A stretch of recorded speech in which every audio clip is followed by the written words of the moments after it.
ఆయన ఓ ఉపాధ్యాయుడు. అందరికీ పాఠాలు చెప్పే ఆ గురువు గారు తన ఇద్దరు కుమార్తెలను ఏడాదికి ఒక్కసారి మాత్రమే స్కూల్ కి పంపిస్తారు.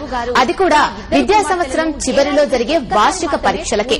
అయినా ఆ ఇద్దరు చిన్నారులు చదువులో మేటి. మరి మిగతా సమయమంతా ఏం చేస్తారనేగా మీ అనుమానం? అయితే అనుమాన నివృత్తి కోసం విజయవాడకు వెళ్లాల్సిందే. ఏం చేస్తారనేగా మీ అనుమానం?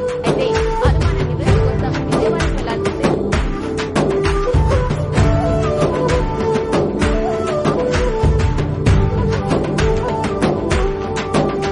ప్రస్తుత పరిస్థితుల్లో విద్యార్థులు పాఠశాలలకు వెళ్లాలంటే వారు పడే ఇబ్బందులు అన్ని ఇన్ని కావు.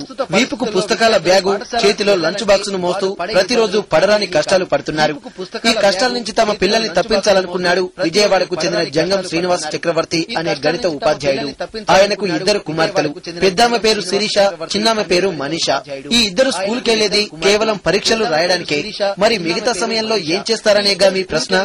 అక్కడికే వద్దాం. నాన్న చక్రవర్తి వృత్తిరీత్యా ఉపాధ్యాయుడు, ప్రవృత్తి యోగా గురువు. ఆయన తమ్ముడు నాట్య గురువు. ఇద్దరు కుమార్తెలకు ఇంట్లోనే చదువుతో పాటు యోగా, నాట్యం నేర్పిస్తున్నారు. హాయిగా ఇంట్లోనే చదువుకుంటూ ఇష్టమైన కళల్ని అభ్యసిస్తూ అన్నింటిలోనూ రాణిస్తున్నారు.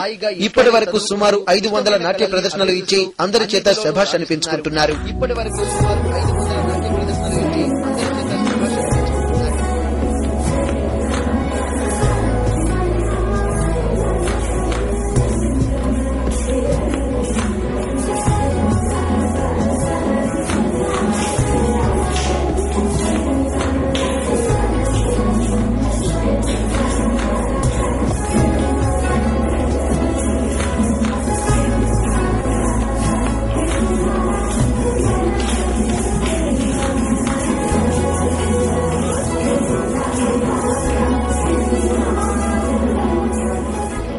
విజయవాడ ఊర్మిళ నగర్ లో నివాసం ఉంటున్న ఈ చిన్నారులిద్దరూ తండ్రి నమ్మకాన్ని వమ్ము చేయకుండా చదువులోనూ యోగా, నాట్యంలో ప్రథమ స్థానంలో నిలుస్తున్నారు. చిరుప్రాయంలోనే కఠినమైన యోగాసనాలు వేస్తూ అందరినీ ఆశ్చర్యపరుస్తున్నారు.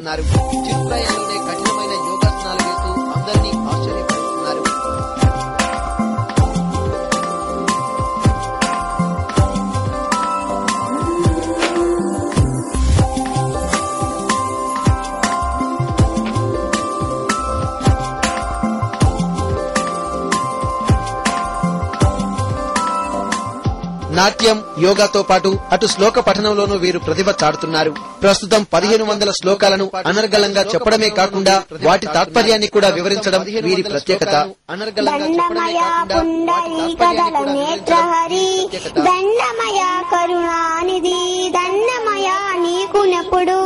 దండము కృష్ణ హరియను రెండక్షరములు హరించు పాతకములన్ అంబు జనాభా హరిని పాదహస్తములు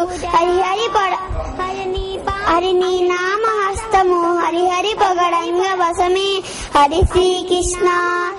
శ్రీ విద్యుత్ కవితాజంజమన మహాజీమూత పాపాంబుధర వేగంబున మన్మనోజ సముదీర్ణత్వంబు కోల్పోయి దేవామి కరుణా సరస్యమింతే చాలు చిద్భావన సేవం తామర తంపరై మనియదన్ శ్రీకాళహస్తీశ్వర. అటు చదువుతో పాటు యోగా, నాట్యం, శ్లోక పఠనంలో రాణిస్తున్న ఈ ఇద్దరు చిన్నారుల ప్రతిభకు సన్మానాలు, సత్కారాలు, అవార్డులు, రివార్డులు కూడా బాగానే వచ్చాయి. ఇదిగో ఇక్కడ కనిపిస్తున్నవన్నీ అవే. పిల్లలపై తన అభిప్రాయాలను రుద్దకుండా వారిని వారి ఇష్టానుసారంగా పెంచాలని చెబుతున్నారు తండ్రి చక్రవర్తి. పాఠశాలలో చదువుకునే వారి కంటే కూడా తమ చిన్నారులు ప్రతిభావంతులుగా తయారు కావడం ఎంతో ఆనందంగా ఉందంటున్నారాయన. పిల్లల్లో ఇప్పుడు సంస్కృతం ఎట్లా మృత భాషగా మారిపోతుందో అలాగే మన తెలుగు భాష కూడా మృత భాషగా మారిపోతా ఉంది. దానికి ప్రతినిధులుగా నా పిల్లల్ని తయారు చేయాలనే ఉద్దేశంతో వాళ్ళకి తేనెలకు తెలుగు భాష యొక్క మాధుర్యాన్ని చిన్నప్పుడే నేను పరిచయం చేశాను. ఆ పరిచయం చేస్తుంటే వాళ్ళు అందుకున్నారు. అందుకోవడంతో పాటు దాదాపుగా పెద్దమ్మాయి 1500 పద్యాలు దారం చేసింది, చిన్నమ్మాయి దాదాపుగా 400 పైగా పద్యాలు దారం చేసింది. అలాగే ధారణ శక్తులు పెరగడానికి గణిత అష్టావధానం చేస్తుంది పెద్దమ్మాయి.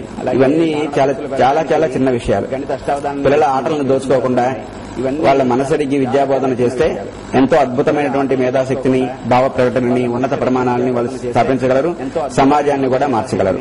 తండ్రి అడుగుదాడల్లో నడుస్తూ ఆయన ఇచ్చిన స్వేచ్ఛను వినియోగించుకుని మరిన్ని అద్భుతాలు సృష్టిస్తామంటున్నారు ఆ చిన్నారులు. ఆయన ఇచ్చిన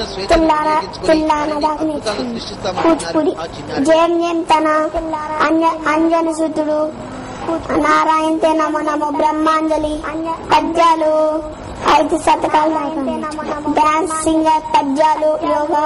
మా నాన్న ఒడిసి ఇప్పుడు నేర్చుకుంటున్నాను. తర్వాత పెద్దయ్యాక నేర్చుకున్న తర్వాత నేను కొత్త డాన్స్ నేర్చుకుంటున్నాను. పిల్లాన భామ కలాపం మరకత మణిమయ జయం జయం తన పంతములాడమ చాలా 60 పైన అది చాలా చోట్ల ఇచ్చాను. ఎక్కువగా నేను హైదరాబాద్ లో బెస్ట్ పర్ఫార్మెన్స్ ఇచ్చాను. సైంటిస్ట్ అవుదాం అనుకున్నాను, అంటే డాన్స్, కొత్త డాన్స్ కనబడదాం అనుకుంటున్నాను. పద్యాలు 7 శతకాల దాకా నేర్చుకున్నాను. విభిన్న కళల్లో అసామాన్య ప్రతిభ కనబరుస్తూ అందరి మన్ననలు పొందుతున్న మనీషా, శిరీషలు భవిష్యత్తులో మరిన్ని ఉన్నత శిఖరాలను అధిరోహించాలని మనము కోరుకుందాం. All the best sisters. మరిన్ని ఉన్నత శిఖరాలను అధిరోహించాలని.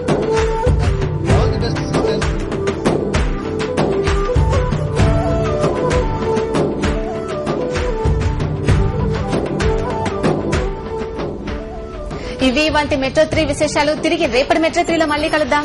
బాయ్.